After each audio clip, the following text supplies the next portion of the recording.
রাস্তায় এসেছে, তারা গণভবনে যাওয়ার জন্য আসেনি, তারা এসেছে গণভবন থেকে প্রধানমন্ত্রীকে বিতাড়িত করার জন্য।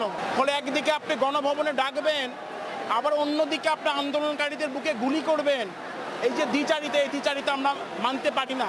এই যে অসংখ্য ছাত্রকে তারা হত্যা করেছে, এই হত্যার সমস্ত দায় নিয়ে অবিলম্বে প্রধানমন্ত্রী শেখ হাসিনাকে পদত্যাগ করতে হবে। হাজার হাজার ছাত্ররা এখানে জড়ো হয়েছে, জনতা জড়ো হয়েছে। শুধু শহীদ মিনারে না, সারা দেশে আজকে লক্ষ লক্ষ ছাত্র জনতা তারা রাস্তায় নেমে এসেছে। এবং আজকে দেখেছেন, আজকেও গতকাল সিলেটে গুলি হয়েছে, লক্ষ্মীপুর নরসিংদীতে হামলা হয়েছে, এবং আজকেও ছাত্রলীগ, যুবলীগ, আওয়ামী লীগের সন্ত্রাসীরা কুমিল্লাতে আমাদের আন্দোলনকারীদেরকে আহত করেছে গুলি করে। ফলে একদিকে আপনি গণভবনে ডাকবেন, আবার অন্যদিকে আপনি আন্দোলনকারীদের বুকে গুলি করবেন। এই যে দ্বিচারিতা, এই দ্বিচারিতা আমরা মানতে পারি না। ফলে আজকে সারা দেশের লক্ষ লক্ষ ছাত্র জনতা রাস্তায় এসেছে, তারা গণভবনে যাওয়ার জন্য আসেনি, তারা এসেছে গণভবন থেকে প্রধানমন্ত্রীকে বিতাড়িত করার জন্য। এবং আজকের এই আন্দোলন থেকে, শহীদ মিনার থেকে আমরা বলতে চাই, অবিলম্বে এই যে অসংখ্য ছাত্রকে তারা হত্যা করেছে, এই হত্যার সমস্ত দায় নিয়ে অবিলম্বে প্রধানমন্ত্রী শেখ হাসিনাকে পদত্যাগ করতে হবে। এবং তার যে দীর্ঘদিনের যে স্বৈরাচারী শাসন, তার দীর্ঘদিনের যে লুটপাট, দুর্নীতি, অবিচার এবং পুরো দেশের মানুষকে একটা ভয়ানক অব্যবস্থার মধ্যে রাখা, ভয়ানক যন্ত্রণার মধ্যে রাখা, এবং এই যে আন্দোলনকে দমন পীড়ন করা, হত্যা করা, এই সমস্ত দায় নিয়ে তাকে ক্ষমা চাইতে হবে এবং তাকে অবিলম্বে পদত্যাগ করতে হবে।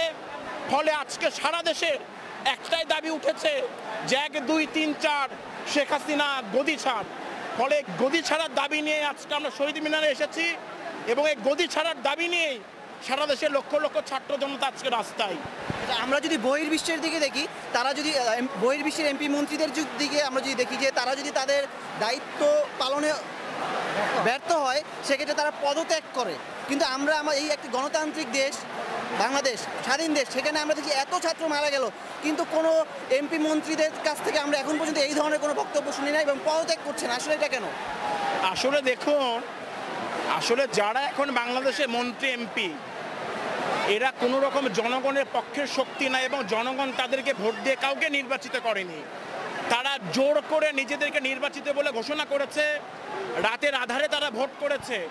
ফলে জনগণের প্রতি, সাধারণ মানুষের প্রতি ন্যূনতম কোনো দায়বোধ এই সরকারের নেই, তাদের মন্ত্রীদের নেই, তাদের এমপিদের নেই। ফলে তারা পুলিশ দিয়ে, বিজিবি দিয়ে, সেনাবাহিনী দিয়ে ছাত্রদেরকে হত্যা করতে পারে, তারা গুলি চালাতে পারে।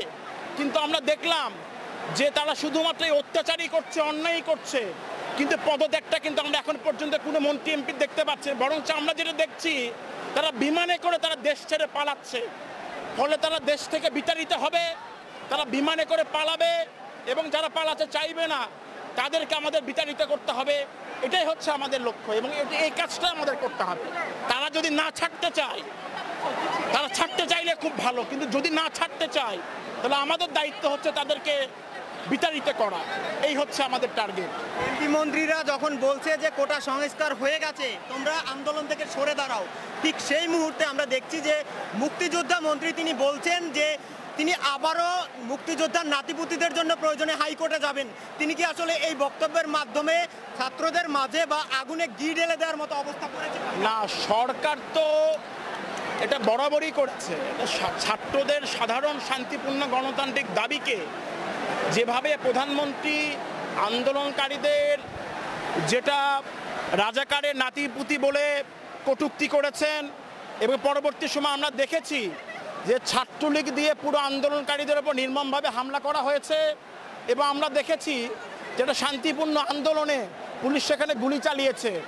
ফলে আজকে সরকার তো প্রহসন করছে, সরকার কি করে ছাত্রদেরকে, আন্দোলনকারী জনতাকে কি করে ঠকানো যায়, কি করে বিপথে পরিচালিত করা যায়, তার সমস্ত আয়োজন তারা করছে, তারা প্রহসন করছে। ফলে সরকারের কথা আজকে ছাত্ররা শুনছে না, আন্দোলনকারী জনতারা শুনছে না। ছাত্ররা মাঠে আছে, এবং তাদের যে এক দফা দাবি, সেই এক দফা আদায় না হওয়া পর্যন্ত সরকারের পদত্যাগ, প্রধানমন্ত্রী পদত্যাগ, শেখ হাসিনার পদত্যাগ, সেটা দাবি না আদায় হওয়া পর্যন্ত আমরা ঘরে ফিরছি না।